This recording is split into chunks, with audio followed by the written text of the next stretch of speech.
ሰላም እጅጉን የተወደዳችሁና የተከበራችሁ ቤተሰቦቻችን እንደምን አላችሁልን? ከአዲስ ስፖርት የዩቲዩብ ቻናላችን የዕለተ ቅዳሜ የማለዳ ስፖርት የመረጃ ሰዓታችንን ይዘን ቀርበናል።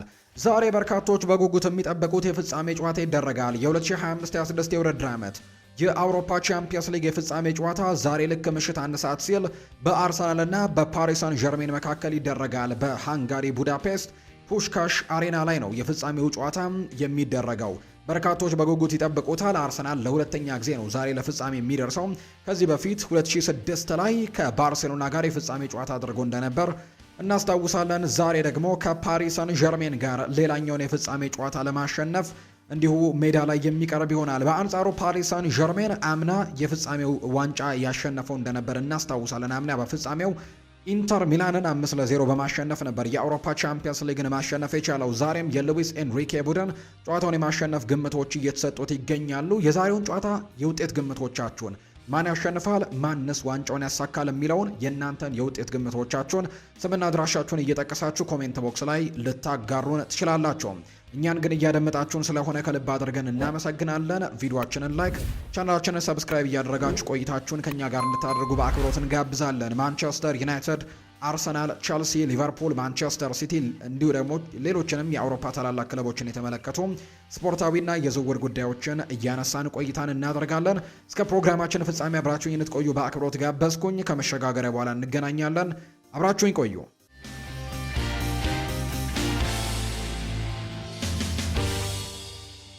የሀገር ውስጥ መረጃዎችን በማስቀደም ነው የዛሬ ፕሮግራማችንን ውድ ቤተሰቦቻችን የምንጀምረው። የኢትዮጵያ ፕሪሚየር ሊግ መርሃ ግብሮች ትናንትናም ቀጥለው ተደርገዋል። አንዳንዶቹ ጨዋታዎች በዝናብ ምክንያት እንደተቋረጡ ትናንትና ተመልክተናል በኢትዮጵያ ፕሪሚየር ሊግ። ነገር ግን የተደረጉ ጨዋታዎች ያሉ ከነዚህ መካከል ሸገር ከተማ ከፋሲል ከነማ ጋር ያደረጉት ጨዋታ አንደኛው ነው። ሸገር ከተማ ፋሲል ከነማን 1-0 በሆነ ውጤትም ትናንትና ማሸነፍ ችሏል። የሸገር ከተማን ብቸኛ ማሸነፊያ ግብም ሄኖክ አዱኛ ነው በፍጹም ቅጣት ምት ማስቆጠር የቻለው። ቀደም ብሎ በተደረገ ሌላ ጨዋታ ሀዲያ ሆሳዕና ከሽረ ምድረ ገነት ጋር ደግሞ ጨዋታቸውን 1-1 በሆናቸው ውጤት አጠናቀዋል። የሀዲያ ሆሳዕናን ግብ ኢዮብ አለማየሁ ሲያስቆጠር፣ ዳንኤል ዳርጌ ደግሞ ሽረ ምድረ ገነትን አቻ ያደረገ ጎል ትላንትና ካስቆጠሩ ተጫዋቾች መካከል የሚጠቀሱ ናቸው። ከዛ ውጪ ግን በደረጃ ሰንጠረዡ ፋሲል ከነማ ትላንትና ሽንፈት ማስተናገዱን ተከትሎ 8ኛ ደረጃ ላይ ተቀምጧል። 46 ነጥቦችን በመሰብሰብ ትላንትና ድል የቀናው ሸገር ከተማ በ43 ነጥቦች 11ኛ ደረጃ ላይ ነው የተቀመጠው። ሌላኛው ሀዲያ ሆሳዕና በ43 ነጥቦች 12ኛ ደረጃ ላይ ሲቀመጥ፣ ሽረ ምድረ ገነት ደግሞ በ38 ነጥቦች 17ኛ ደረጃ ላይ የተቀመጠ ቡድን እንደሆነ ጭምር ነው የሰማ ነው። ከዛ ውጭ ግን አንዳንድ የኢትዮጵያ ፕሪሚየር ሊግ መርሃ ግብሮች ደግሞ ትላንትና በዝናብ ምክንያት ሳይደረጉ እንደቀሩ የተመለከትንበትና ወደ ዛሬው ደግሞ እንደሚተላለፉ በተለይ ዛሬ የሚደረጉ ጨዋታዎች እንዳሉ የሚያሳዩ መረጃዎች ናቸው ይፋ የተደረጉት። ትላንትና በአዲስ አበባ ስቴዲየም የሚደረጉ ጨዋታዎች በዝናብ ምክንያት ተቋርጠዋል። የውድድርና ስነ ስርዓት ኮሚቴም ባደረገው አስቸኳይ ስብሰባ በወሰነው መሰረትም መርሃ ግብሩ በቦታና በሰዓት ለውጥ ይከናወናሉ። ለምሳሌ ያክል ትላንትና በ34ኛው ደቂቃ ላይ የተቋረጠው የኢትዮጵያ ንግድ ባንክና የኢትዮ ኤሌክትሪክ ጨዋታ ዛሬ ይደረጋል። ጠዋት 3 ሰዓት ከ30 ሲል በአበበ ቢቂላ ስቴዲየም እንደሚደረግ ነው ይፋ የተደረገው። ከዛ ውጪ ዛሬ ደግሞ ይደረጋል ተብሎ የነበረው የአዲስ አበባ ስቴዲየም መርሃ ግብሮች በተያዘላቸው ሰዓት በቦታ ለውጥ አበበ ቢቂላ ስቴዲየም ላይ የሚደረጉ ነው የሚሆነው። ትላንትና በአዲስ አበባ ስቴዲየም የወላይታ ዲቻና ነገሌ አርሲ ጨዋታ ሐሙስ ግንቦት 27 2018 በአዲስ አበባ ስቴዲየም እንዲካሄድም መወሰኑ ጭምር ነው ትላንትና የሰማ ነው። ወደ ውጭ ሀገር ስፖርታዊ መረጃዎቻችን በቀጥታ እናምራ። በርካቶች በጉጉት የሚጠብቁት የአውሮፓ ቻምፒየንስ ሊግ የዘንድሮ የ2025-26 የውድድር ዓመት የፍጻሜው ጨዋታ ዛሬ ምሽት ይደረጋል። በፓሪስ ሳን ዠርሜን እና በአርሰናል መካከል የሚደረገው የፍጻሜ ጨዋታ በርካቶች በጉጉት የሚጠብቁት ጨዋታ ነው። ይሄ መርሃ ግብር በአውሮፓዊቷ ሀገር ሃንጋሪ በቡዳፔስት በፑሽካሽ አሬና ላይ ነው ይሄ ጨዋታ የሚደረገው። በርከት ያሉ ተመልካቾችን የመያዝ አቅም ያለው ስቴዲየም ላይ ነው ይሄ ጨዋታ የሚደረገው። 67155 ደጋፊዎችም ሜዳ ላይ ይገኛሉ ተብሎ በርካቶች በጉጉት የሚጠብቁት ጨዋታ ሆኗል። አምናም የአውሮፓ ቻምፒየንስ ሊግ የፍጻሜ ተፋላሚ እንደነበር እናስታውሳለን። ፓሪስ ሳን ዠርሜን ከፍጻሜ ተፋላሚነቱ በዘለለ የአውሮፓ ቻምፒየንስ ሊግን ጭምር ባለፈው ዓመት ኢንተር ሚላንን በፍጻሜው ጨዋታ 5-0 በሆነ ሰፊ ውጤት በማሸነፍ ጭምር የአውሮፓ ሻምፒዮን ናቸው። ፓሪስ ሰን ዠርሜኖች የዘንድሮ አጀማመራቸው በተለይ በምድብ ጨዋታዎች ላይ ጥሩ የነበረ አጀማመር አልነበራቸውም። እርግጥ ነው ባለፈው ዓመትም ዋንጫውን ሲያሳኩ በተመሳሳይ አይነት መልኩ ነበር ሲጓዙ የነበሩት። በመጨረሻዎቹ አካባቢዎች ላይ ማርሻቸውን ቀይረው እጅግ አይነት አስደናቂ ቡድን መሆናቸውን አስመልክተው ነበር። አሁንም ዘንድሮም ተመሳሳይ መንገድን እየተከተሉ ይገኛሉ። በተለይ በምድብ ጨዋታዎች ላይ ከተቸገረ በኋላ ግን ከዛ በኋላ የነበረው የጥሎ ማለፍ የግማሽ ፍጻሜና የሩብ ፍጻሜ ጨዋታዎችን ግን እጅግ በአስደናቂ በሆነ ውጤት ነበር ሲመጡ የነበረው። በተለይ ከባየር ሚኒክ ጋር ያደረጉት ጨዋታ በርካቶች ያስታውሱታልና ፓሪስ ሰን ዠርሜን ዛሬም ሌላኛው የፍጻሜ ጨዋታውን ከአርሰናል ጋር ያደርጋል። አርሰናልም በተመሳሳይ አንድ የፍጻሜ ታሪክ አለው። 2006 ላይ ከባርሰሎና ጋር የነበረውን የፍጻሜ ጨዋታ በርካታ የአርሰናል ደጋፊዎች ያስታውሱታል። በተለይ በቀይ ካርድ ወጥቶባቸው ተጫዋች በጎዶሎ ተጫዋች ረጅም ደቂቃዎችን አድርገው 2-1 በሆነ ውጤት ተሸንፈው ዋንጫውን እንዳጡ ይታወሳልና ከበርከት ካሉ ዓመታት በድጋሚ ከ18 ዓመታት አካባቢ በኋላ በድጋሚ ለፍጻሜ መቅረብ ችለዋል። ዘንድሮ ግን እጅግ አስደናቂ ታሪኮችን እየሰራ የሚገኘው ቡድን ነው ለፍጻሜ የደረሰው። ምክንያቱም በተወዳጁ የእንግሊዝ ፕሪሚየር ሊግ ከ22 ዓመታት በኋላ ዋንጫውን አሳክቷል። በተለይ ይህንን የተወዳጁ የእንግሊዝ ፕሪሚየር ሊግን ዋንጫ ደግሞ ማሳካታቸው ለዛሬው ጨዋታ ትልቅ መነሳሳትን ሊሰጣቸው እንደሚችል በርካቶች ያምናሉ። ምናልባት ያንን ዋንጫ አተውት ቢሆን ኖሮም በሳይኮሎጂካሊም ዝቅ ያለ አይነት ነገርን እንመለከት ነበር። ነገር ግን የተወዳጁ የእንግሊዝ ፕሪሚየር ሊግን ዋንጫ ከ22 ዓመታት በኋላ ወደ ቤታቸው መውሰዳቸው እንግዲህ ለዚህኛው ጨዋታም በጣም ትልቅ የሞራል መነሳሳት እንደሚሰጣቸው ጭምር ነው እየተነገረ የሚገኘው። ከዛ ውጭ ግን በተጫዋቾቹ ላይ በአሰልጣኙ ሚኬል አርቴታ ላይ ደግሞ የተለየ አይነት ኮንፊደንስን ወይም ደግሞ ጨዋታውን ለማሸነፍ ያላቸውን ትልቅ ኮንፊደንስን ጭምር የሚያሳዩ ነገሮችን እየተመለከተ ነው። ሰሞኑን በነበራቸው አንዳንድ ቃለ መጠይቆች ላይ በተለይ ከዋንጫው በኋላ በርከት ያሉ ቃለ መጠይቆችን አሰልጣኝ ሚኬል አርቴታም ተጫዋቾቹም ሲያደርጉ ሰምተናልና አብዛኞቹ ጨዋታውን ለማሸነፍ በጣም በትክክለኛው መንገድ ላይ እንዳሉና ጨዋታውን አሸንፈው እንደሚወጡ በእርግጠኝነት ሲናገሩ ነበር። እርግጥ ነው ዛሬ ፓሪስ ሰን ዠርሜን የማሸነፍ ቅድመ ግምት ተሰጥቶታል በተለያዩ ሰዎችም። ከዛ ውጭ ደግሞ እንዲሁ ግምቶችን በሚያሰፍሩ አካላትም መካከል ዛሬ ፓሪስ ሰን ዠርሜን ነው የተሻለ ግምት የተሰጠው። ነገር ግን የአርሰናሉ አሰልጣኝ ሚኬል አርቴታ ምንም እንኳን ግምቱ ወደ ፓሪስ ሰን ዠርሜን ቢሆንም እኛ ግን ሃንጋሪ የተገኘ ነው ይህንን ዋንጫ ከነሱ ለመንጠቅ ነው ሲልም ጭምር ተናግሯል። ሰሞኑን ሾልኮ ወጣ በተባለው አንድ የቪዲዮ መረጃ ላይም ጭምር በሚቀጥለው ሳምንት ብሎ ነበር። ባለፈው ሳምንት በሰጠው አስተያየት ላይ በሚቀጥለው ሳምንት ዋንጫውን ወደዚህ ይዘነው እንመጣለን የአውሮፓ ቻምፒየንስ ሊግንም ሲል ጭምር ሀሳቡን መስጠቱ ይታወሳልና ከሱ ውጭ ግን እነ ዴክላን ራይስም እነ ሪካርዶ ካላፊዮሪም እነ ካይ ሃቨርትስም እነ ዊሊያም ሳሊባ፣ ጋብሪኤል ማርቲኔሊ፣ ጋብሪኤል ሄሱስ ባለፉት ጥቂት ቀናት ውስጥ ከአውሮፓ ቻምፒየንስ ሊግ ጋር ተያይዞ በርከት ያሉ ሀሳቦቻቸውን የሰጡ የአርሰናል ተጫዋቾች ናቸው። እነዚህ ተጫዋቾች በሙሉ በእርግጠኝነት ይህንን ዋንጫ ወደ ሰሜን ለንደን እንደሚያመጡት ሲናገሩ ሰምተናል። ለምሳሌ ያክል ካይ ሃቨርትስ ትላንትና በሰጠው ቃለ መጠይቅ ላይ በሚቀጥሉት እንግዲህ ጥቂት ቀናት ውስጥ ይህንን ዋንጫ ወደ ሰሜን ለንደን እስክናመጣው በጣም ጓግተናል የሚል አይነት ሀሳብን ጭምር ሲሰጥ ተመልክተነዋልና በጣም ተጠባቂው ጨዋታም ዛሬ ምሽት ይደረጋል። በተለይ የፓሪስ ሰን ዠርሜን የማጥቃት ክፍል ከአርሰናል የመከላከል ክፍል ጋር የሚያደርጉት ትንቅንቅ በርካቶች በጉጉት የሚጠብቁት ይሆናል ተብሎ ይታሰባል። ምክንያቱም የፓሪስ ሰን ዠርሜን አብዛኛው ጥንካሬ የማጥቃት ክፍሉ እንደሆነ ይነገራል። ከዛ ውጪ የአርሰናል ትልቁ ጥንካሬ ደግሞ እንዲሁ የመከላከል ክፍሉ እንደሆነ በርካቶች ያነሳሉ። ነገር ግን መርሳት የሌለብን በፕሪሚየር ሊጉም ቢሆን በአውሮፓ ቻምፒየንስ ሊግም በርከት ያሉ ግቦችን ካስቆጠሩ ቡድኖች መካከል ነው አርሰናል እንደሆነ የሚታወቀውና ስለዚህም በመከላከሉ ላይ የተለየ ትልቅ ጥንካሬ ቢኖረውም ማጥቃቱም ግን በጣም ጥሩ እንደሆነ በርካቶች ያነሳሉ። ከዛ ውጪ ፓሪስ ሰን ዠርሜንንም በመከላከሉ አንደርስቲሜት ማድረግ አይቻልም። ምክንያቱም ባለፈው በባየር ሚኒክ የመልስ ጨዋታ ላይ በደንብ ያንን ነገር ተመልክተናል። ፓሪስ ሰን ዠርሜን ማጥቃት ሲፈልግ በመጀመሪያው ዙር አሳይቶናል ምን ያክል ጎሎችን ማስቆጠር እንደሚችል። መከላከል ሲፈልግ ደግሞ በሁለተኛው ዙር ያሳየን ይመስለኛል። በጣም ጠንካራ የመከላከል መስመርንም መገንባት እንደሚችሉ በሁለተኛው በተለይ በአሊያንዝ አሬና በተደረገው የባየር ሚኒኩ ጨዋታ ላይ ማስታወስ ይቻላልና ሁለቱም በጣም ጥሩ ቡድኖች ዘንድሮ ለዋንጫ የሚያደርጉት ትንቅንቅ ዛሬ ምሽት አንድ ሰዓት በሚጀምረው ጨዋታ ላይ ይደረጋል። ውድ ቤተሰቦቻችን እናንተ ከጨዋታው ጋር አያይዛችሁ የውጤት ግምቶቻችሁን ልታካፍሉን ትችላላችሁ። ከጨዋታው ጋር በተያያዘ ግን የቀድሞ የአርሰናል ተጫዋች የነበረው ፓትሪክ ቪየራ አንድ ሀሳብን ሰጥቷል። በእርግጠኝነት አሁን ያለውን የፓሪስ ሰን ዠርሜንን ቡድን ማሸነፍ የሚችለው ብቸኛው ቡድን አርሰናል ብቻ ነው ሲል ይናገራል። ፓትሪክ ቪየራ ሲናገር ፈረንሳዊው የቀድሞ ተጫዋች የሆነው ፓትሪክ ቪየራ ከአርሰናል ውጪ ፓሪስ ሰን ዠርሜንን ማሸነፍ የሚችል አንድም ቡድን የለም በዚህ ሰዓት ሲል ነው የተናገረው። ይህንን ፓሪስ ሰን ዠርሜን በጣም ወድጄዋለሁ የሚለው ፓትሪክ ቪየራ ባለፉት ዓመታት የአውሮፓ ምርጡ ክለብ ነው፣ ሁሉም ነገር ያላቸው ቡድን ናቸው ሲልም ጭምር ነው የተናገረው። አክሎም ይህንን ፓሪስ ሰን ዠርሜን ማሸነፍ የሚችለው ብቸኛው የአውሮፓ ክለብ አርሰናል ብቻ ይመስለኛል ሲልም ጭምር ነው የተናገረውና የዛሬውን ጨዋታ ለአርሰናልም ጥሩ ግምት እንደሚሰጥ ጭምር ነው ፓትሪክ ቪየራ የተናገረው። በተለያዩ ቦታዎች ላይ ትልቅ ትንቅንቆች ይደረጋሉ ተብሎ ይታሰባል። በተለይ በአርሰናል በኩል በጣም ትልቁ ስጋታቸው የነበረው የቤን ዋይት ጉዳት ላይ መሆንና ከዛ ውጭ ደግሞ የዩሪያን ቲምበርም ለዚህ ጨዋታ ይደርሳል አይደርስም የሚለው ነገር አጨቃጫቂ የነበረ ስለሆነ በጣም ስጋት ውስጥ ከቷቸው ነበር። ነገር ግን ለአርሰናሎች መልካም የሚባለው ዜና በተለይ ለአርሰናል ደጋፊዎች ዩሪያን ቲምበር በዛሬው ጨዋታ በቋሚነት የመሰለፍ እድሉ በጣም ትልቅ እንደሆነ የተነገረው። አሰልጣኝ ሚኬል አርቴታም ትላንትና በነበራቸው ፕሬስ ኮንፈረንስ ላይ የተጫዋች ለጨዋታው 100% ዝግጁ ነው ብለዋል። የሕክምና ምርመራዎችም እንደሚያሳዩት ከሆነ ለዚህ ጨዋታ 100% አካላዊ ብቃት ላይ እንደሚገኝ የሚያሳዩ መረጃዎች አሉና ስለዚህም ዛሬ ዩሪያን ቲምበር መመለሱ በተለይ ከቪቻ ክቫራትስኬሊያ በዛ ቦታ ላይ የሚያደርጋቸውን ነገሮች ባለፉት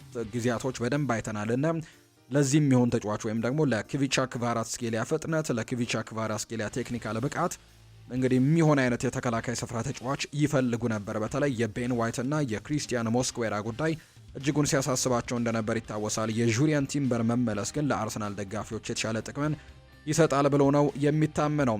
ከዛሬው ጨዋታ ጋር በተያያዘ ፓሪስ ሰን ዠርሜኖች ለተጫዋቾቻቸው ጉርሻን እንዳዘጋጁም ይፋ ተደርጓል።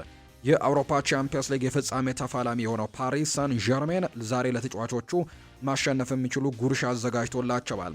ቡድኑ የቻምፒየንስ ሊግ ዋንጫን የሚያሸንፍ ከሆነ ለእያንዳንዱ ተጫዋች 1 ሚሊዮን ዩሮ ጉርሻ ማዘጋጀታቸውን ነው የሰማነው።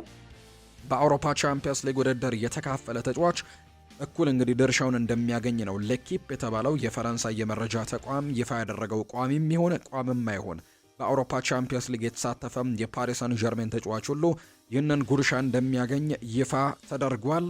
ስለዚህም ትልቅ ክፍያን ያገኛሉ ተብሏል። በጉርሻው ዙሪያ ማርኪኒዮስ፣ ኦስማን ዴምቤሌ፣ አችራፍ ሀኪሚ፣ ቪታኒያ ከክለቡ አስተዳደር ጋርም መደራደራቸው ጭምር ነው የተነገረው። እናም 1 ሚሊዮን ዩሮ ጉርሻ እንደተዘጋጀላቸውም የተነገረው። ፓሪስ ሰን ዠርሜን ባለፈው የውድድር ዓመትም በተመሳሳይ ለተጫዋቾቹ ጉርሻ አዘጋጅቶ እንደነበርና ይህንንም ጉርሻ የአውሮፓ ቻምፒየንስ ሊጉን ካሸነፉ በኋላ አበርክቶላቸው እንደነበር ይታወሳል። ዘንድሮም በተመሳሳይ መልኩ እንዳዘጋጀላቸው ነው የተገለጸው። አርሰናል ምርጥ ቡድን ነው ብሏል ኦስማን ዴምቤሌ ሲናገር። የፓሪስ ሰን ዠርሜኑ ተጫዋች የሆነው ኦስማን ዴምቤሌ የዛሬው ተጋጣሚያቸው አርሰናል ጥሩ ቡድን መሆኑን ነው ይፋ ያደረገው። አርሰናል በጣም ምርጥ ቡድን ያለው ኦስማን ዴምቤሌ እዚህ በፍጻሜው መገኘትም ይገባቸዋል፣ ጥሩ ነገሮችን ሲያደርጉ ተመልክቻቸዋለሁ ሲል የተናገረው። በሁሉም ነገር የተዋጣላቸው ናቸው፣ አስገራሚ ተጫዋቾች ያሏቸው ሲልም ጭምር ተናግሯል። ዋንጫውን ለማሸነፍ ጽኑ ፍላጎት ያላቸው ምርጥ ተጫዋቾች ያሉን፣ ታላቅ ጨዋታ መሆንም ከፈለግን ይህንን ዋንጫ ደጋግመን ማሸነፍ አለብን ሲል ነው ኦስማን ዴምቤሌ የሚናገረው። ሁልጊዜም በቻምፒየንስ ሊግ ፍጻሜ መገኘት እንፈልጋለን፣ ለክለቡ ታሪካዊ ምሽት ነው፣ ዛሬ ማሸነፍም ታሪካዊ ይሆናል ብሏል ዴምቤሌ ሲናገር። ስለ ቡድኑ ዝግጅት የተጠየቀው ዴምቤሌም ለማሸነፍ ዝግጁ ነን፣ ያ ባይሆን ኖሮ እዚያ አንገኝም ነበር ሲልም ነው ተጫዋቹ ፈረንሳዊው ኮከብ የአምናው የባሎን ዶር አሸናፊ የሚናገረው። በዛሬው ጨዋታ ላይም በትልቁ ከሚጠበቁ ተጫዋቾች መካከል አንደኛው ነው። ባለፉት ጥቂት ጊዜያት በጉዳት ምክንያት ተጫዋች አልነበረም፣ በልምምድም በቅርቡ ነው እንደተመለሰ የሚታወቀው። ነገር ግን አሰልጣኝ ሉዊስ ኤንሪኬ እሱም ቢሆን አችራፍ ሀኪሚም እንዲሁ ቢሆን ሁለቱም ለጨዋታው 100% ዝግጁ መሆናቸውንና በጨዋታው ላይም በቋሚነት እንደሚኖሩ ጭምር ነው አሰልጣኝ ሉዊስ ኤንሪኬ እየተናገሩ የሚገኙት። ሌላኛው ያለ ፍርሃት እንጫወታለን ብለዋል አሰልጣኝ ሉዊስ ኤንሪኬ። የፓሪስ ሰን ዠርሜኑ አሰልጣኝ ሉዊስ ኤንሪኬ ከዛሬው የቻምፒየንስ ሊግ የፍጻሜ ጨዋታ በፊት አንድ አስተያየታቸውን ሰጥተዋል። ሉዊስ ኤንሪኬ በንግግራቸው ወቅትም አዲስ አይደለም፣ ለፍጻሜ እንዴት መዘጋጀት እንዳለብን ጠንቅቀን እናውቃለን ያሉት ሉዊስ ኤንሪኬ ሁሉም ደጋፊ ከጎናችን እንደሚሆንም ተስፋ አደርጋለሁ ሲሉ ነው የተናገሩት። ምርጥ ብቃታችን ላይ ሆነን ደግሞ እንጫወታለን ሲልም ነው የተናገረው። ጨዋታውን በመዝናናት እንጫወታለን፣ ያለ ፍርሃትም እንጫወታለን ሲል ነው ሉዊስ ኤንሪኬ የተናገረው። ሌላኛው ሉዊስ ኤንሪኬ ያነሳው ሀሳብ ሚኬል አርቴታ የተናገረውን ንግግር በተመለከተ ነው። በተለይ ሾልኮ ወጥቷል የተባለው መረጃን ወይም የአርቴታ ንግግርን በተመለከተ ሉዊስ ኤንሪኬ ጥያቄ ቀርቦላቸው ምላሻቸውን ሰጥተዋል። አሰልጣኝ ሚኬል አርቴታ ከቀናት በፊት ቅዳሜ የአውሮፓ ቻምፒየን እንሆናለን ብለው ተናግረው እንደነበር ይታወሳል። አሰልጣኝ ሉዊስ ኤንሪኬ ስለ ሚኬል አርቴታ ንግግር ያላቸውን አስተያየት እንዲያካፍሉም ተጠይቀው ነበር። አስተያየቱ ተነሳሽነትን ጨምሮላቸው እንደሆነ የጠየቁት ሉዊስ ኤንሪኬ በቻምፒየንስ ሊግ ፍጻሜ እንደመጫወት ተነሳሽነት የሚጨምር ሌላ ነገር የለም፣ የማንም ንግግር አያነሳሳንም። እኛ በአውሮፓ ቻምፒየንስ ሊግ ፍጻሜ ላይ መገኘታችን ብቻ ትልቅ መነሳሳትን ይጨምርልናል ሲልም ነው የተናገረ የሚገኘው ሉዊስ ኤንሪኬ ነው ይህንን ሀሳብ እየሰጠ የሚገኘው። ሌላኛው የሚነሳው ጉዳይ ደግሞ በጨምረው ሲናገሩ ምርጥ እንደሆነንና ማን ዋንጫ እንደሚያሸንፍ ማን ምርጥ እንደሆነ አብረን እንመለከታለን በፍጻሜው ጨዋታ ላይ ሲል የተናገረው። ሁለት የተለያየ አጨዋወት ያላቸው ሁለት ቡድኖች ይጫወታሉ። እኛ ጥሩ የምንከላከል ቡድን ነን፣ እነሱም ብዙ ጎል ያስቆጥራሉ ብሏል ሉዊስ ኤንሪኬም ሲናገር ከጨዋታው ጋር በተያያዘ። ሌላኛው እንግዲህ አርሰናሎች ዛሬ በትልቁ ይገለገሉበታል ተብሎ የሚታሰበው በፕሪሚየር ሊጉ በጣም ጥሩ ነገሮችን ያደረገላቸውን ከቆመ ኳስ ጋር በተያያዘ ጥሩ ነገሮችን ዛሬም ሊያሳዩ እንደሚችሉ ይፋ ይደረጋልና በርካቶች የሚገምቱት ያንን ነው። የቆመ ኳስ ዝግጅትም በደንብ አድርገናል ብለዋል የፓሪስ ሰን ዠርሜኑ ተጫዋች የሆነው ማርኪኒዮስ ነው ይህንን ሀሳብ ደግሞ የተናገረው። የፓሪስ ሰን ዠርሜኑ ብራዚላዊ የተከላካይ ስፍራ ተጫዋች የሆነው ማርኪኒዮስ የአርሰናል ጥንካሬዎች ላይ ዝግጅት አድርገናል ሲል ነው አስተያየቱን የሰጠው።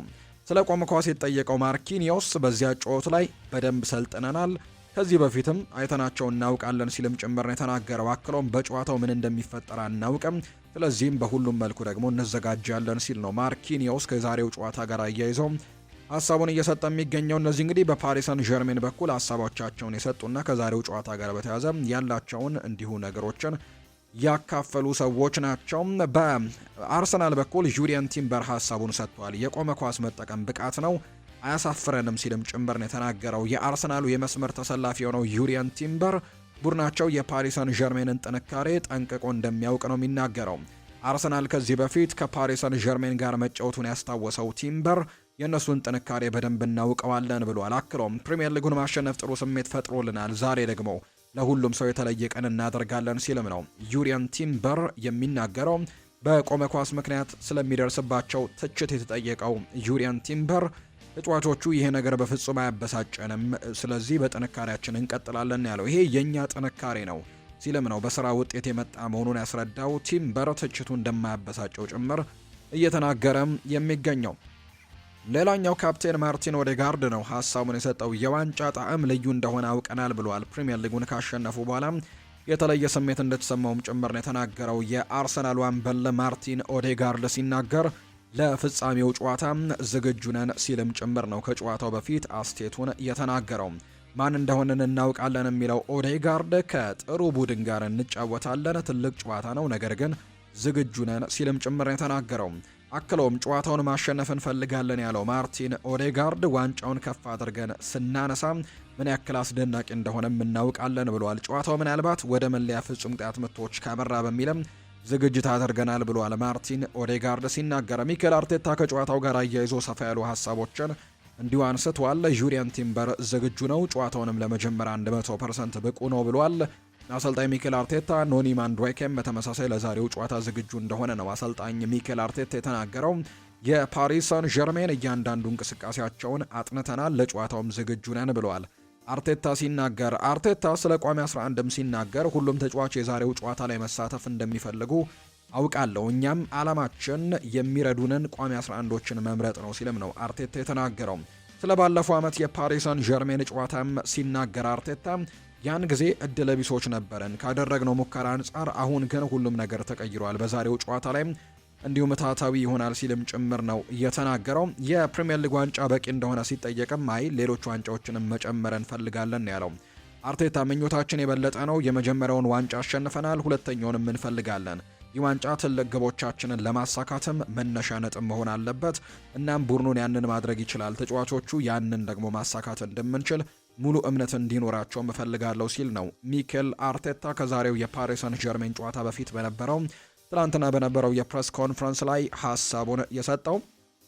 አርሰናል ከፓሪስ ሰን ዠርሜን ዛሬ የአውሮፓ ቻምፒየንስ ሊግ ተጠባቂው የፍጻሜ ጨዋታ የሚደረግ ይሆናል። በፑሽካሽ አሬና ቡዳፔስት ላይ የሚደረግ መርሃ ግብር ነው። ጀርመናዊው ዳንኤል ሴበርት ይህንን ጨዋታ በመሃል ዳኝነት እንደሚመሩት ይፋ ተደርጓል። ከዳኝነቱ ጋር በተያያዘ በርካቶች ሀሳቦቻቸውን እየሰጡን አወዛጋቢ ከሚባሉ ዳኞች በተለይ በጀርመን ቡንደስሊጋ በተለይ አወዛጋቢ ከሚባሉ ዳኞች መካከል አንደኛው እንደሆነ ይፋ ተደርጓልና በዛሬው ጨዋታ ላይም በጣም በጉጉት የሚጠበቀውን ጨዋታ በመሃል ዳኝነት የሚመራው ይኸው ጀርመናዊ ዳኛ እንደሆነ ይፋ ተደርጓል። ፓሪስ ሰን ዠርሜን እና አርሰናል ያለፉትን የሶስት እርስ በርስ የእርስ ግንኙነታቸውን እንመለከት። ባለፉት ሶስት የእርስ በርስ ግንኙነታቸውን ከተመለከተን ፓሪስ ሰን ዠርሜን የበላይነት አለው። አምናም የአውሮፓ ቻምፒየንስ ሊግ የደርሶ መልስ ጨዋታ ላይ ተገናኝተው እንደነበር የምናስታውሰው ጉዳይ ነው። አምና በደርሶ መልስ ፓሪስ ሰን ዠርሜን ሁለቱንም ጨዋታ አሸንፈው እንደነበር እናስታውሳለን። እርግጥ ነው በዛ ጨዋታ ላይ ጂያንሉጂ ዶናሩማ ያዳናቸው ሴቮች ለፓሪስ ሰን ዠርሜን ትልቅ ድልን እንዳመጡለት በርካቶች ቢያነሱም፣ ነገር ግን በጨዋታው ላይ ፓሪስ ሰን ዠርሜን ነበር ድል የቀናው። 2-1 በሆነ ውጤት በፓርክ ደ ፕሪንስ በተደረገው ጨዋታ ላይ አሸንፈዋል። ከዛ ውጭ ደግሞ በኤምሬትስ ስቴዲየም የተደረገውን ጨዋታ እንዲሁ 1-0 ማሸነፉን የምናስታውሰው ነበር። አምና የተደረገው የሁለቱ ቡድኖች የእርስ በርስ ጨዋታ በተለይ በኤምሬትስ ስቴዲየም በነበረው ጨዋታ ላይ በኦስማን ዴምቤሌ ብቸኛው በተለይ 4ኛው ደቂቃ አካባቢ ላይ ነበረ ጎሉን ያስቆጠረው። በዛ ጎል ብቻ ጨዋታውን 1-0 አሸንፈው መውጣታቸው ይታወሳል። በመልሱ ጨዋታ በአንጻሩ ፓርክ ደ ፕሪንስ ላይ በተደረገው ጨዋታ ፓሪስ ሰን ዠርሜን 2-1 ነበር ያሸነፈው። በዛ ጨዋታ ላይ ፋቢያን ሩይዝ እና እንዲሁ ደግሞ ሌላኛውን ጎል አችራፍ ሐኪሚ ማስቆጠራቸውን እናስታውሳለን። ቡካዮ ሳካ ነበር የአርሰናልን ጎል ማስቆጠር የቻለው። የዛሬው ጨዋታ በጉጉት ይጠበቃል። እናንተ ውድ ቤተሰቦቻችን ስምና አድራሻችሁን እያሰፈራችሁልን የዛሬውን ጨዋታ የውጤት ግምቶቻችሁን ልታሰፍሩልን ትችላላችሁ። በዚሁ የአርሰናልን ጉዳይ ካነሳን አይቀር ጥቂት የሚባሉ የአርሰናል መረጃዎችን እናንሳ። በተለይ ከዝውውር ጉዳዮች ጋር በተያያዘ ጥቂት ነገሮችን እንንገራችሁና ወደ ሌሎች ክለቦች የምናመራ ይሆናል። ሁሊያን አልቫሬዝን በተመለከተ አርሰናሎች ትልቅ ንግግሮችን እንደጀመሩ ከወደ አርጀንቲና የሚወጡ የመረጃ ምንጮች ያሳያሉ። ተጫዋቹ አርጀንቲናዊ እንደሆነ ይታወቃልና በአርጀንቲና ውስጥ ያሉ አንዳንድ ሚዲያዎች አርሰናልም ወደዚህኛው ዝውውር እንደገባ ይፋ አድርገዋል። እርግጥ ነው ተጫዋቹ ወደ ባርሴሎና ማምራት እንደሚፈልግ በይፋ መናገሩ ይታወሳል።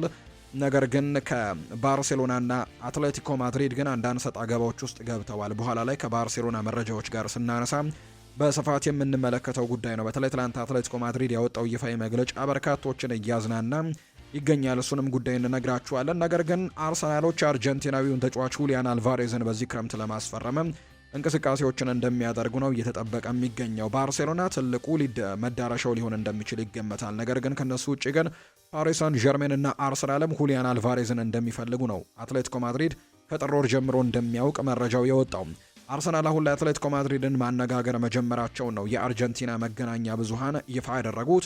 እንደ አርጀንቲና ዘገባዎች ከሆነ አርሰናል 100 ሚሊዮን ዩሮና ተጫዋችም አብሮ ለማቅረብ ጭምር ዝግጁ እንደሆኑና ማቀዳቸውን የተነገረው። ባርሴሎናም ለተጫዋቹ 100 ሚሊዮን ዩሮ ያቀረቡ ቢሆንም ከአትሌቲኮ ማድሪድ ጋር ግን ውዝግብ ውስጥ መግባታቸው ነው እየተነገረ የሚገኘው። ሁሊያን አልቫሬዝ በቀጣይ ቀናት በአርጀንቲና ብሔራዊ ቡድን ውስጥ ምንም አይነት ቃለ መጠይቆችን ላለማድረግ መወሰኑ ነው የተነገረው። በተለይ አሁን በአርጀንቲና ብሔራዊ ቡድን ስብስብ ውስጥ ነው የሚገኘው ለዓለም ዋንጫ። ነገር ግን ምንም አይነት ንግግሮችን ማድረግ እንደማይፈልግ ከሚዲያዎች ጋር ይፋ ተደርጓል። አርሰናሎች የዝውውር ጥያቄ ስለማቅረባቸው የአርጀንቲና ሚዲያዎች መረጃውን ያውጡት እንጂ ታማኝ የሚባሉት የዝውውር ዘጋቢዎች ግን እስካሁን ስለ አርሰናልና ስለ ሁሊያን አልቫሬዝ የዝውውር ጉዳይ ላይ ምንም የተናገሩት ነገር እንደሌለ የሚያሳዩ መረጃዎች ናቸው ይፋ የተደረጉት። አርሰናል ቀጣይ ዓመት ሊጉን የሚያሸንፍ አይመስለኝም ብሏል የቀድሞው የዌስት ሃም ዩናይትድ ተጫዋች የነበረው አንቶኒዮ ነው ይህንን ሀሳብ የሰጠው። ሚሼል አንቶኒዮ አርሰናል ቀጣይ ፕሪሚየር ሊጉን ያሸንፋል የሚል እምነት እንደሌለው ጭምር ነው የተናገረው። አርሰናል ቀጣይ ዓመት ፕሪሚየር ሊጉን አያሸንፍም 90% እርግጠኛ ነኝ ሲል ሚሼል አንቶኒዮ ይናገራል። አርሰናል ቀጣይ የውድድር ዓመት ትልቅ ደረጃን ይዞ ሊያጠናቀቁላ የሚችል አይመስለኝም፣ ከቶፕ 4 ሁላ ውጪ ሊሆን ይችላል ሲል ነው በርካቶችን ያነጋገረ ሀሳብን የሰጠው ሚሼል አንቶኒዮ ነው ይህንን ሀሳብ የሰጠው። በርካቶች አርሰናል በሚቀጥለው የውድድር ዓመትም ጥሩ ደረጃን በተለይ ሻምፒየንም የመሆን እድሉ በሚቀጥሉት የውድድር ዓመትም በተከታታይ ያንን ነገር የማሳካት ትልቅ እድል እንዳለው በሚናገሩበት ሰዓት ሚሼል አንቶኒዮ ግን በሚቀጥለው የውድድር ዓመት አርሰናል ቶፕ 4 መግባቱንም እጠራጠራለሁ ሲልም ጭምር የተናገረው። ዋንጫ እንደማያነሳ ግን 90% እርግጠኛ ነኝ ሲልም ጭምር ነው የተናገረው። ባርሴሎና በአርሰናሉ ፒየሮ ሂንካፒዬ ላይ ፍላጎት እንዳለው ይፋ ተደርጓል። ባርሴሎና ለቀጣዩ የውድድር ዘመን የተከላካይ መስመሩን ለማጠናከር በሚታለሙ እቅድ ውስጥ እንግዲህ የአርሰናልን በውሰት እየተጫወተ የሚገኘውን ፒየሮ ሂንካፒዬን ዋና ኢላማ ማድረጉ ተነግሯል። የብሪታንያው ዴይሊ ሜል እንደዘገበው ከሆነ የካታላኑ ክለብ በግራ እግር የሚጫወት ተከላካይ ለማስፈረም ነው ፍላጎታቸው። ባርሴሎና ከዚህ ቀደም ከአሌዛንድሮ ባስቶኒ ጋር የነበረው ፍላጎት አሁን ላይ መቀነሱን ተከትሎ ነው ትኩረቱን በ24 ዓመቱ ኢኳዶራዊ ተከላካይ ፒየሮ ሂንካፒዬ ላይ እንዳደረገ የሚያሳዩ መረጃዎች የወጡት። የክለቡ ስፖርቲንግ ዳይሬክተር ዴኮ ፒዮሮ ሂንካፒየን በሃንስ ፍሊክ የጨዋታ ስልት ውስጥ የሚሆን አይነት ተጫዋች እንደሆነ ያምናል። ፒዮሮ ሂንካፒየ ከ2025 ጀምሮ በውሰት ከባየር ሌቨርኩዘን ወደ አርሰናል የተቀላቀለ ሲሆን በለንደን ቆይታውም ላሳዩ አመርቂ አፈጻጸም አሰልጣኝ ሚኬል አርቴታ በተደጋጋሚ አድናቆታቸውን ሲገልጹለት እንደነበር እናስታውሳለን። አርሰናል ተጫዋቹን በ45 ሚሊዮን ፓውንድ ወይም ደግሞ በግምት 52 ሚሊዮን ዩሮ አካባቢ በቋሚነት የመግዛት አማራጭ በእጃቸው ላይ እንደሚገኝ ይታወቃል። ምንም እንኳን የባርሴሎና ፍላጎት ባይዘነጋም አርሰናል ሂንካፒየን በቋሚነት ለማቆየት ጠንካራ አቋም ላይ መሆኑን ነው ለዝውውሩ ሂደትም ተግዳሮት ሊሆን እንደሚችል የተነገረው። እስካሁን ድረስ በይፋ የተጠናቀቀ ስምምነት የለም። የተጫዋቹ የራሱ ፍላጎትና የአርሰናል የመጨረሻ ውሳኔ ግን የዝውውሩን ሂደት የሚወስኑ ቁልፍ ጉዳዮች ይሆናሉ ተብሎ እንደሚጠበቅ ነው መረጃው ይፋ የተደረገው። ባርሴሎና ግን ለዚህ ተጫዋች ትልቅ ፍላጎት እንዳለው ነው በይፋ እየተናገረ የሚገኘው። ማንቸስተር ዩናይትድን ደግሞ የተመለከቱ መረጃዎችን ወደ እናንተ እናደርስ። ውድ ቤተሰቦቻችን በክረምቱ የተጫዋቾች የዝውውር መስኮት ማንቸስተር ዩናይትድ አሁንም የአማካይ ስፍራ ተጫዋች ለማስፈረም የሚያደርገው ጥረት እንደቀጠለ ነው የሚገኘው። በተለይ ሰሞኑን ኤደርሰንን ከአታላንታ ለማስፈረም እጅግ ከጫፍ መድረሱን የሚያሳዩ መረጃዎችን ወደ እናንተ ስናደርስ እንደነበር የምናስታውሰው ጉዳይ ነው።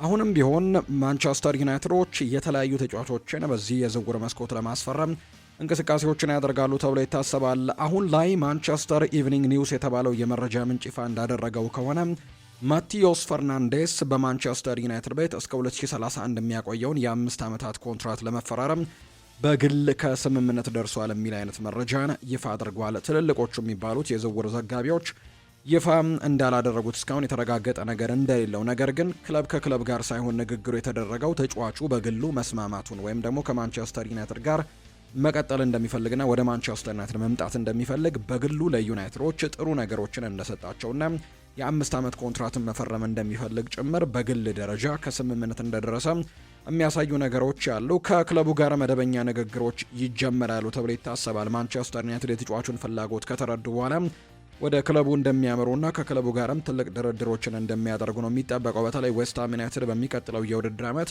ከተወዳጁ የእንግሊዝ ፕሪምየር ሊግ ወርዶ በሻምፒዮንሺፕ እንደሚሳተፍ ይታወቃል እና ትልልቅ የሚባሉ ተጫዋቾችን አሁን ማቆየት አይችልም።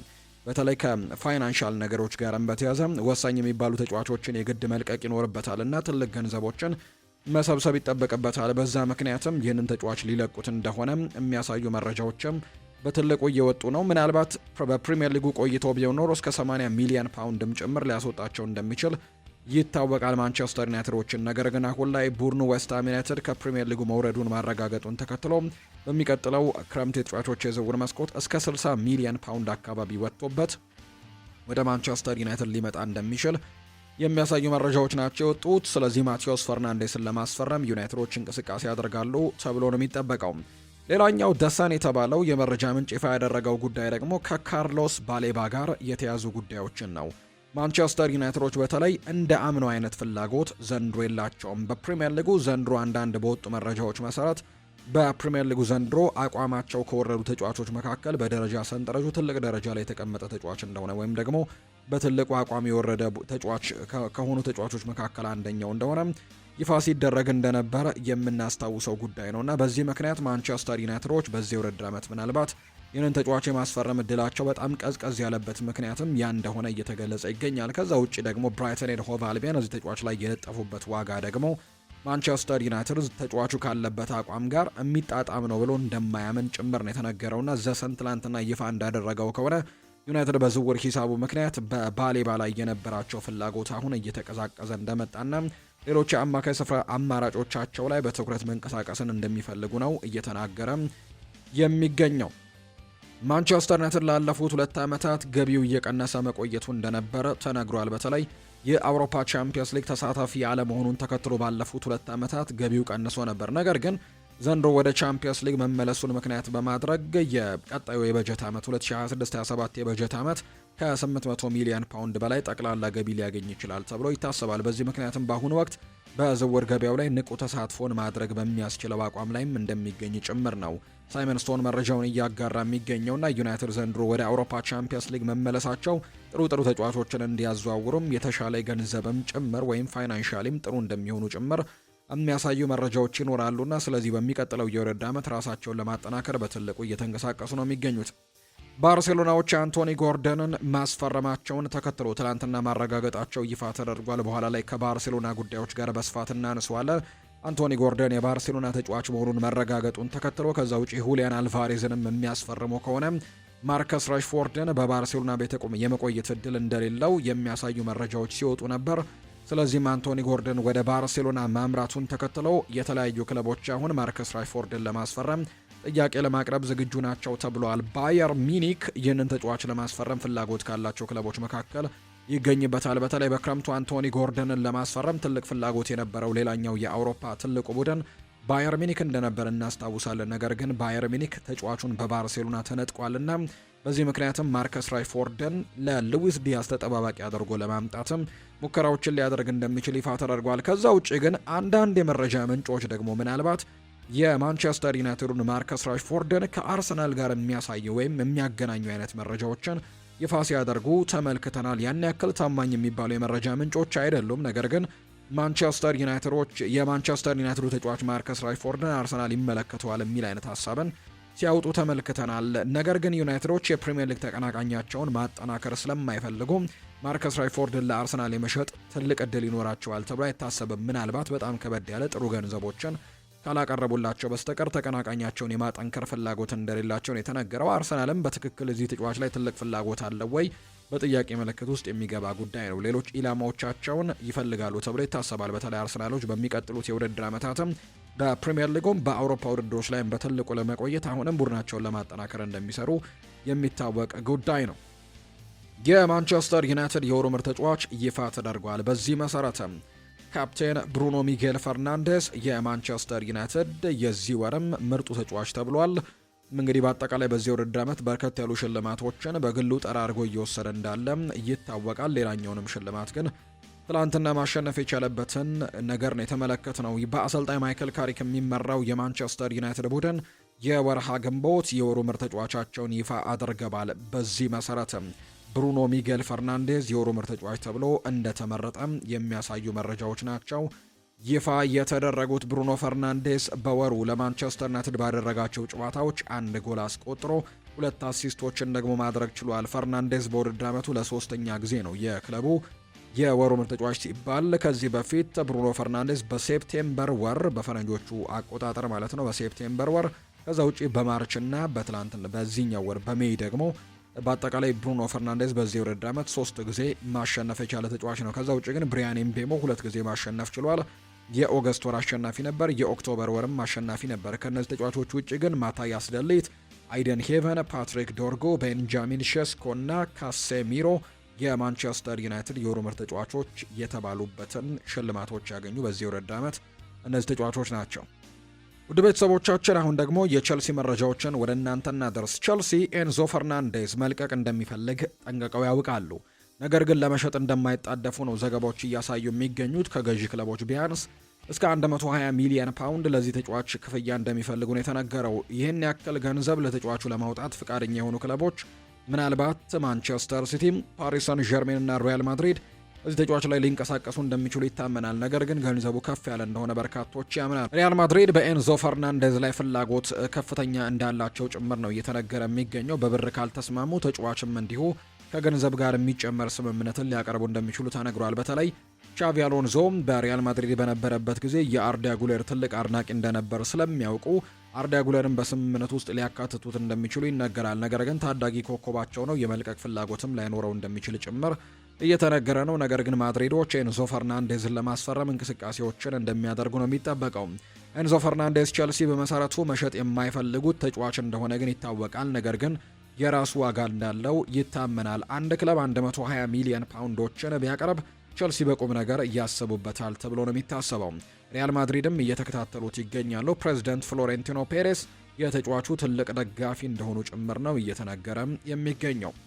ኤንዞ ፈርናንዴዝ በቸልሲ ውስጥ ያለው ሚና በጣም አስፈላጊ እንደሆነ ይሰማዋል። ስለዚህም ከሌሎች ቡድኖች ጋርም ሲነጻጸር የሚከፈለው አናሳ በመሆኑ ከፍ ያለ ደሞዝን ሊያገኝ እንደሚገባው ጭምር ነው የሚያምነው። እሱ ከሪያል ማድሪድ ጋር መነጋገሩ በቸልሲ ውስጥም በጥሩ ሁኔታ አልታየም። ቢሆንም ግን ክለቡ አሁንም ተጫዋቹ አዲስ ኮንትራት ፈርሞ እንዲቆይም ፍላጎት እንዳለው ጭምር ነው ፉትቦል ለንደን የተባለ የመረጃ ምንጭ ይፋ ያደረገው። ነገር ግን ተጫዋቹ ትልቅ ደሞዞችንም ማግኘት ይፈልጋል። ከዛ ውጪ ደግሞ የአውሮፓ ቻምፒየንስ ሊግ ተሳትፎንም በሚቀጥለው የውድድር ዓመት ማግኘት እንደሚፈልግ የሚያሳዩ መረጃዎች በትልቁ እየወጡ ይገኛሉ። ያንን ደግሞ ቼልሲ በሚቀጥለው የውድድር ዓመት ሊሰጠው አይችልም። ምክንያቱም በአውሮፓ ቻምፒየንስ ሊግ ተሳትፎን ሳያገኙ ነው ያጠናቀቁት።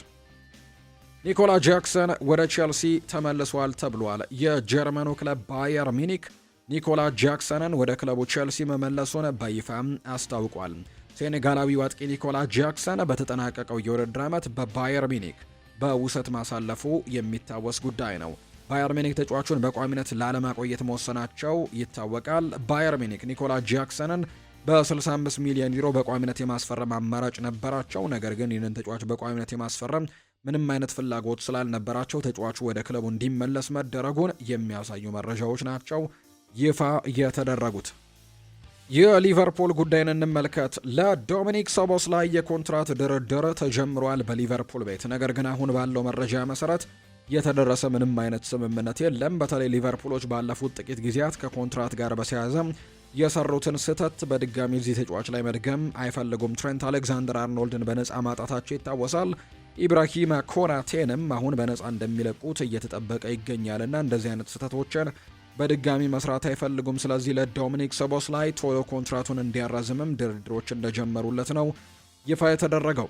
ሊቨርፑል በሚቀጥለው የክረምት የተጫዋቾች የዝውውር መስኮት ለማስፈረም ከሚያቀዳቸው ተጫዋቾች መካከል ያን ዲያማንዴ አንደኛው እንደሆነ ፖል ጆይስ መረጃውን ይፋ አድርገዋል። ያን ዲያማንዴ በሊቨርፑል የክረምት ፈራሚ ዝርዝር ውስጥ በከፍተኛ ደረጃ ላይ ነው የተቀመጠው። ያን ዲያማንዴ ሊቨርፑል ለማስፈረም እየጣረ ቢሆንም ማንቸስተር ሲቲን ጨምሮ ግን ባየር ሚኒክ እና ፓሪስ ሰን ዠርሜንም ለማስፈረም ፉክክር ውስጥ ያሉ ቡድኖች እንደሆኑ ተነግሯልና ሊቨርፑል ከነዚህ ትልልቅ ከሚባሉ ክለቦች ጋር አሁንም ፉክክር ይጠብቀዋል ተብሎ ነው የሚጠበቀው። ሊቨርፑል ተጫዋቹን የክረምቱ ቁልፍ የክንፍ መስመር ኢላማ አድርገው ቢመለከቱትም አረቢ ለብዜሽ ግን እሱን ላለመልቀቅ ቆርጦ ተነስቷል። አዲስ ኮንትራትም እያዘጋጀለት እንደሚገኝ ጭምር ነው የተነገረው። ኢብራሂማ ኮናቴ ከሊቨርፑል ጋር ለመለየት ከጫፍ እንደደረሰ የሚያሳዩ ነገሮች ያሉ። ፈረንሳዊው የተከላካይ ስፍራ ተጫዋች ኢብራሂማ ኮናቴ ውሉ ሲያበቃም ከሊቨርፑል ጋር እንደሚለያይ ነው ይፋ የተደረገው። በዚህ ዓመት በሊቨርፑል ያለው ኮንትራት የሚጠናቀቀው ኮናቴ ክለቡን በነጻ ዝውውርም እንደሚለቅ ጭምር ነው የተናገረው። ሊቨርፑል ተጫዋቹን ኮንትራቱን ለማራዘም ከስምምነት መድረስ እንዳልቻሉ ነው ይፋ የተደረገው። ተጫዋቹ የተጠየቀውና ሊቨርፑል ለመክፈል ያቀረበው ክፍያ ደግሞ ከፍተኛ ልዩነት እንዳላቸው ኢብራሂማ ኮናቴ ለሊቨርፑል ክፈሉኝ ብሎ ያስቀመጠው የደሞዝ መጠንና ሊቨርፑል ደግሞ ተጫዋቹን ለመክፈል ያሰቡት የደሞዝ መጠን እጅግ በጣም ትልቅ ልዩነት እንዳላቸውና ድርድሩ እንዲቋረጥም ወይም ኮንትራት ስምምነቱ እንዳይሳካም ያደረገው ይህ ነገር እንደሆነ ተነግሯል። ለክለቡ በጣም ቅርብ የሆኑ የመረጃ ምንጮች ናቸው እነዚህን መረጃዎች እያወጡ የሚገኙትና ስለዚህም ባለመስማማታቸው ምክንያት ኢብራሂማ ኮናቴ ክለቡን ለቆ ሊወጣ ከጫፍ እንደደረሰ ነው መረጃው ይፋ ያደረገው። በዚህ መሰረትም ምናልባት ሊቨርፑሎች በሚቀጥለው የክረምት ተጫዋቾች የዝውውር መስኮት የተከላካይ ስፍራ ተጫዋች ለማስፈረም እንቅስቃሴ ያደርጋሉ፣ አሊያስ ደግሞ ያሉትን ታዳጊ ተጫዋቾች ለመጠቀም ይሞክራሉ ወይ በትልቁ የሚጠየቅ ጥያቄ ነው። ነገር ግን በሚቀጥለው የውድድር ዓመት በተለይ በፕሪሚየር ሊግ ብዙም ልምድ ያላካበቱትን ተጫዋቾች እንግዲህ በዚህ ቡድን ውስጥ አካቶ ውድድሩን መካፈልና የፕሪሚየር ሊግና የአውሮፓ ቻምፒየንስ ሊግ ውድድሮችን በእነዚህ ተጫዋቾች ለመቀጠል ማሰብ ሪስክ ሊኖረው እንደሚችል ይታመናል። ለዚህም ይመስላል ሊቨርፑል በዚህ ክረምት ምናልባት ለኒኮ ሽሎተርቤክ ዝውውር እንቅስቃሴ ሊያደርጉ እንደሚችሉ ይፋ የተደረገው። የተጫዋቹ ተወካዮች ከዚህ በፊትም የክለቡን ማሰልጠኛ ማዕከልም እንደጎበኙ ጭምር ተነግሯል። ከዚህ በፊትም ከሊቨርፑል ጋር ስሙ ሲነሳ የነበረ ተጫዋች ነው ጀርመናዊው ኒኮ ሽሎተርቤክ።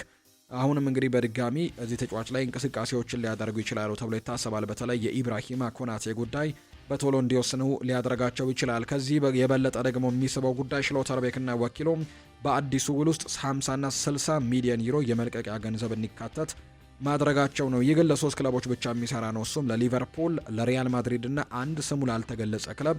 ይሄ ምናልባት ዋጋም የሚሰራ አይነት እንደሆነ ተነግሯል። ተጫዋቹ ከእነዚህ ክለቦች ጋር ስሙ በተደጋጋሚ ሲነሳ መቆየቱን ተከትሎ እነዚህ ክለቦች የሚመጡ ከሆነም በዚህ ያክል የመልቀቂያ ገንዘብም እንዲካተትበት እንዳደረገ ጭምር ነው መረጃው ይፋ የተደረገው። ሊቨርፑል ምናልባት ግን በጀረሚ ዣክዌና በጂኦቫኒ ሊዮንም ሊቀጥል የሚችልበት እድልም እንዳለ ቤን ጃኮብስ ይፋ አድርጓል። ሊቨርፑሎች ለጀረሚ ዣክዌና ለጂኦቫኒ ሊዮን በአንፊልድ ብቃታቸውን እንዲያሳዩ እድል መስጠትም እንደሚፈልግ ጭምር ነው የተነገረው። ፔፕ ጓርዲዮላ ስለ ቨርጂል ቫን ዳይክ እና ስለ ሰርሂዮ ራሞስ ንጽጽር ይናገራል። ሁለቱም ብዙ ልምድ ያላቸው እጅግ በጣም ጥሩ ተጫዋቾች ናቸው። እኔ የምለው ዋንጫዎች ብቻቸውን በግል ምርጥ ተጫዋች አያደርጉህም፣ ይልቁንም በሜዳ ላይ የምታሳየው ተጽዕኖ ነው። ይህ ደግሞ በተጫዋቾቹ ላይ ኃይለኛ ያጮት በማሳየትም ሳይሆን በተከላካይ መስመር ላይ ጨዋታን ፕሮፌሽናል በሆነና ውብ በሆነ መንገድ በማቅለል ነው። ቨርጂል ቫን ዳይክ ደግሞ ከእነዚህ መካከል አንደኛው ነው ሲል ይመሰክርለታል። የአየር ላይ ፍልሚያዎችን ማሸነፍ ይችላል። ንጹህ ታክሎችን ማድረግ፣ ፍጥነትና ልምድም ከኋላ መስመር ሆኖ በሜዳው ላይ በሚያደርጋቸው የረጅም ርቀት ፓሶችን ማድረግ እንዲሁ ያሉ አስደናቂ ተጫዋቾች በቡድን ውስጥ መያዝ በእውነትም ድንቅ ነገር ነውና ቨርጂል ቫን ዳይክ በጣም ጥሩ ተጫዋች ነው ሲልም ጭምር ነው የቀድሞ የማንቸስተር ሲቲ እንግዲህ አሰልጣኝ የነበረው የቀድሞ ለማለት እንግዲህ አሁን ላይ ችለናል። ምክንያቱም ባለፉት ጥቂት ዓመታት በተለይ በቅርቡ ነው ከማንቸስተር ሲቲ ጋር የተለያየው። ነገር ግን አሁን መለየቱን ተከትሎ የቀድሞ የሲቲ አሰልጣኝ እየተባለ ነው የሚጠራውና ፔፕ ጓርዲዮላ ነው ይህንን ሀሳብ ለቨርጂል ቫን ዳይክን አስመልክቶ የተናገረው። ሃርቪ ኤሊዮት በሊቨርፑል የቅድመ ውድድር ዝግጅት የመጀመሪያ ሳምንት ከቡድኑ ጋር ይሳተፋል ተብሏል። ነገር ግን ክለቡ በመጨረሻም እሱን ለመሸጥ እየተዘጋጀ እንደሆነ ነው ሉዊስ ስቲል መረጃውን ይፋ ያደረገው። የማንቸስተር ሲቲን ጉዳዮች ደግሞ እንመልከት። አትሌቲኮ ማድሪድ ቲያኒ ራይንደርስን እንደሚፈልጉት ይፋ ተደርጓል። አትሌቲኮ ማድሪድ በተጫዋቹ ጉዳይ ላይም ከማንቸስተር ሲቲ ጋር ንግግር እንዳደረጉ ነው የተገለጸው። ባለፈው ክረምት ነበር ከኤሲ ሚላን ይህንን ቡድን የተቀላቀለው። ነገር ግን አትሌቲኮ ማድሪዶች በዚህ ክረምት ደግሞ ቲያኒ ራይንደርስን ለማስፈረም እንቅስቃሴዎችን ያደርጋሉ ተብሎ ይታሰባል። በተለይ ተጫዋቹ በፔፕ ጓርዲዮላ ስር የመሰለፍ እድሎችን አጥቶ ነበር። በመጀመሪያዎቹ ሳምንታት ጥሩ የመሰለፍ እድሎችን አግኝቶ የነበረ ቢሆንም ነገር ግን ከቡድኑ ታክቲክና ከፕሪሚየር ሊጉ ጋር መላመድ አቅቶታል ተብሎ በርካቶችም ሀሳቦቻቸውን ሲሰጡና ፔፕ ጓርዲዮላም ተጫዋቹን ሳይጠቀምበት እንደቀረ በመጨረሻዎቹ አካባቢዎች ላይ የምናስታውሰው ነው። በሌላ የዝውውር መረጃ ደግሞ ሄስኮ ግቫርዲዮል የብዙ ትልልቅ ክለቦች አይን ውስጥም እንደገባ እየተነገረ ነው። ከማንቸስተር ሲቲ በኩል እንግዲህ የተጫዋች በተለያዩ ክለቦች እየተፈለገ ይገኛል። ከነዚህ መካከልም እነ ባርሴሎና፣ እነ ሪያል ማድሪድ፣ እነ ባየር ሚኒክ ጭምር ተጫዋቹን ለማስፈረም እንቅስቃሴዎችን እያደረጉ የሚገኙ ክለቦች እንደሆኑ እየተነገረ ነው። ነገር ግን ማንቸስተር ሲቲ ይህንን ተጫዋች የመልቀቅ ምንም አይነት ፍላጎት የለውም። እንደውም ኮንትራቱን ለማራዘምም ስራዎችን ሊጀምሩ እንደሆነ የሚያሳዩ መረጃዎች እየተነገሩ ነው። በዚህ ክረምት ከማንቸስተር ሲቲ ጋር መለየቱን ያረጋገጠው በርናርዶ ሲልቫ ቀጣዩን የውድድር ዓመት በላሊጋ ለመቆየት እንደወሰነ ነው ይፋት እየተደረገው። ባርሴሎናዎች በተለይ ይህንን ተጫዋች ለማስፈረም መቃረባቸውን የሚያሳዩ ነገሮችም አሉ። ነገር ግን ባርሴሎናና አትሌቲኮ ማድሪድ ከተጫዋቹ ወኪል ሆርግ መንደስ ጋርም የቃል ንግግሮችን አድርገው ድርድር ላይ እንደሆኑ ተነግሯል። እርግጥ ነው ወደ ባርሴሎና የማምራት እድሉ ሰፊ እንደሆነ እየተነገረ ነው። በርናርዶ ሲልቫ ወደ ስፔን መዘዋወርንና የቻምፒየንስ ሊግ ተሳትፎ ያለውንም ክለብ መቀላቀል ይፈልጋል ተብሏል። ዩቬንቱስ ፍላጎት የነበረው ቢሆንም ቻምፒየንስ ሊግ ስለሌለው ግን ውድቅ ተደርጓል ተብሏል። ዝቅተኛ ደሞዝ የሚፈልግ ቢሆንም ለሚመርጠው ትክክለኛ ክለብ ሲል ግን ይህንን የደሞዝ ጥያቄንም ዝቅ ለማድረግ ጭምርም እንደሚችል ነው ፋብሪዚዮ ሮማኖ መረጃውን ይፋ ያደረገው። ማንቸስተር ሲቲ አሁን ላይ የፌኖርዱን ወጣት ተስፈኛ ተጫዋች የግራ ተጫዋችን ጂቫይሮ ሬድን ለማስፈረም ቀዳሚ ተወዳዳሪ እንደሆነ እየተነገረ ነው። የባየር ሚኒክ ፍላጎት እንደተቀነሰ ተዘግቧል። ሲቲ ግን ለዚህ በጣም ተወዳዳሪ የሆነ ተከላካይን ለማግኘት በውድድር ውስጥም እየመራ እንደሚገኝ ተነግሯል። 19 ዓመቱ ተጫዋች ከ2029 እስከ ሰኔ ድረስም ከፌኖርድ ጋር ውል እንዳለው ጭምር የሚያሳዩ መረጃዎች ናቸው ይፋ የተደረጉት። የሪያል ማድሪድ ጉዳዮችን ደግሞ እንንገራችሁ። ሪያል ማድሪድ ዳግም የዓለም ውዱ ክለብ ሆኗል። ጥሩ ያልሆነ ጊዜን እያሳለፈ የሚገኘው ሪያል ማድሪድ ዳግም የዓለማችን ውዱ ክለብ በመሆን በቀዳሚነት ተቀምጧል። ሪያል ማድሪድ በአሁኑ ሰዓት 9.5 ቢሊዮን ዶላር ዋጋ እንዳለው ፎርብስ ትላንትና ይፋ አድርጓል። ሪያል ማድሪድ ከተቀናቃኙ ክለብ ባርሴሎና በ2 ቢሊዮን እንግዲህ ዶላር በልጦ ነው መቀመጥ የቻለው። አምና ሁለተኛ ውድ ክለብ የነበረው ማንቸስተር ዩናይትድ በ7.2 ቢሊዮን ዶላር ዋጋ ሶስተኛ ደረጃ ላይ ተቀምጧል። ሪያል ማድሪድ ለተከታታይ 5ኛ ዓመት ነው የዓለማችን ውዱ ክለብ በመሆንም ቀዳሚ የሆነው። ሪያል ማድሪድ 9.5 ቢሊዮን ዶላር አንደኛ፣ ባርሴሎና 7.5 ሚሊዮን ዶላር ሁለተኛ፣ ማንቸስተር ዩናይትድ 7.2 ቢሊዮን ዶላር ሶስተኛ፣ ሊቨርፑል በ6.2 ቢሊዮን ዶላር አራተኛ፣ ፓሪስ ሰን ዠርሜን በ5.8 ቢሊዮን ዶላር አምስተኛ ነው። ባየር ሚኒክ ስድስተኛ፣ ማንቸስተር ሲቲ ሰባተኛ፣ አርሰናል ስምንተኛ፣ ቼልሲ ዘጠነኛ፣ ቶትናም ደግሞ 10ኛ ደረጃ ላይ ተቀምጠዋል። በዓለማችን ውድ የሚባሉ ክለቦች እነዚህ ናቸው እስከ 10ኛ ደረጃ ድረስ የተቀመጡት። ጆዜ ሞሪኒዮ ሪያል ማድሪድን ለማሰልጠን ፊርማቸውን አኑረዋል። አሰልጣኝ ጆዜ ሞሪኒዮ ወደ ቀድሞ ክለባቸው ሪያል ማድሪድ ለመመለስ ፊርማቸውን አኑረዋል። ፖርቱጋላዊው አሰልጣኝ ጆዜ ሞሪኒዮ ሪያል ማድሪድን ለሚቀጥሉት ለ3 ዓመታት ለማሰልጠን የፈረሙት። የአሰልጣኙ ሹመት ከሪያል ማድሪድ ፕሬዝዳንታዊ ምርጫ በኋላ ይፋ እንደሚደረግ ነው ዘ አትሌቲክ የተባለው የመረጃ ምንጭ ይፋ ያደረገው። የ63 ዓመቱ አሰልጣኝ ዦዜ ሞሪኒዮ ሪያል ማድሪድን ለሁለተኛ ጊዜ የሚያሰለጥኑ እንደሆነ ጭምር ነው ይፋ የተደረገው። ከዚህ በፊትም አሰልጥነው እንደነበር ይታወሳል። ነገር ግን በተለይ ምናልባት በፕሬዝዳንታዊ ምርጫው ላይ ፍሎሬንቲኖ ፔሬስ ተሸነፈው እንግዲህ ኤንሪክ ሪኬልም የሚመጡ ከሆነ ግን ምናልባት ይሄ ነገር ምናልባት እንዴት ሊሆን ይችላል የሚሉ ጥያቄዎች እያስነሳ ይገኛል። ጆዜ ሞሪኒዮ ግን አንቶኒዮ ፒንቶስን በሪያል ማድሪድ አሰልጣኝነት ቡድናቸው ውስጥ ያቆዩታል ተብሏል። ሞሪኒዮ የራሱን የአካል ብቃት አሰልጣኝ ይዞ ያመጣል፣ ነገር ግን ፒንቶስም በክለቡ ይቆያል። ይህም የፍሎሬንቲኖ ፔሬዝ ጥያቄ ነበር እና ሞሪኒዮም ጥያቄውን መቀበሉን ጭምር የሚያሳዩ መረጃዎች ናቸው ይፋ የተደረጉት። ጋዜጠኛ አሌክስ ክሩክ እንዳወጣው አዲስ መረጃ ከሆነ ፍሎሬንቲኖ ፔሬስ የቼልሲውን የአማካይ ስፍራ ተጫዋች ኤንዞ ፈርናንዴዝን በከፍተኛ ሁኔታ እንደሚፈልገው መረጃዎች ወጥተዋል። ፍሎሬንቲኖ ፔሬስ የኤንዞ ፈርናንዴዝ ትልቅ አድናቂ ሲሆን ተጫዋቹን ማምጣትም እንዲሁ መጪውን የክለቡን ፕሬዝዳንትነት ምርጫም ዘመቻውን ለማጠናከር የሚያግዝ ትልቅ እቅድ አድርጎታል። ቼልሲ ተጫዋቹን በቀላሉ የመልቀቅ ፍላጎት ባይኖረው አጥጋቢ ክፍያን ካገኘ ግን ለመሸጥ ይገደዳል። በዚህም ቼልሲ ለተጫዋቹ ከ120 ሚሊዮን ዩሮ እስከ 130 ሚሊዮን ዩሮ ገደማ የሚደርስ ዋጋ ተመንም አውጥቶለታል። ስለዚህም ሪያል ማድሪዶች ይህንን ተጫዋች ለማስፈረም በትልቁ ጥረታቸውን ያደርጋሉ ተብሎ ይታሰባል። ፍሎሬንቲኖ ፔሬዝም ከምርጫው በፊት በተለይ ይህንን ነገር ማድረግ እንደሚፈልጉ ነው የተነገረው። ኬሊያን ኤምባፔ፣ ቪኒሲዮስ ጁኒየር እንዲሁ ጁድ ቤሊንግሃም፣ አርዳ ጉለር፣ ፌዴሪኮ ቫልቬርዴ እና ኦሪዮል ሹዋሜኒ በዚህ ሰዓት በዓለም ላይ ያሉ ምርጦቹ ተጫዋቾች ናቸው ሲልም ይናገራል። ፍሎሬንቲኖ ፔሬዝ ለእኔ በዚህ ሰዓት ጥሩ አሰልጣኝ ያለ ብዬ የማወራው እነሱን አንድ አድርጎ ይበልጥ አስደናቂ ሲያደርጋቸው ነው ሲል ፍሎሬንቲኖ ፔሬዝ ተናግረዋል። ፔሬዝ ይቀጥሉና የቪኒሲዮስ ኮንትራትን ታድሳለህ ወይ ተብሎ ጥያቄ ቀርቦለት ነበር። እሱን አሁን ላይ አላውቅም፣ ነገር ግን ቪኒ በዓለም ላይ ካሉት ምርጥ ተጫዋቾች መካከል አንደኛው ስለሆነ በክለባችን እንደሚቀጥል ተስፋ አደርጋለሁ ብለዋል ፍሎሬንቲኖ ፔሬዝ። ሪያል ማድሪድ፣ ቸልሲና ባየር ሚኒክ በቅርቡ ከኮንትራት ነጻ የሚሆነውን ኢብራሂማ ኮናቴን በተከላካይ ስፍራ ላይ ለማስፈረም ፍላጎት እንዳላቸው የፈረንሳዩ የሚዲያ ተቋም ሌኪፕ የተባለው የመረጃ ምንጭ ይፋ አድርጓል። ይህንን ተጫዋች ለማስፈረም እነዚህ ሶስት ክለቦች ትልቅ ፉክክር ያደርጋሉ ተብሎ ይጠበቃል። ኤንሪክ ሪኬልሜ ይናገራል። በሪያል ማድሪድ ውስጥ ምንም ትርጉም የሌላቸው ብዙ ወጪዎች አሉ።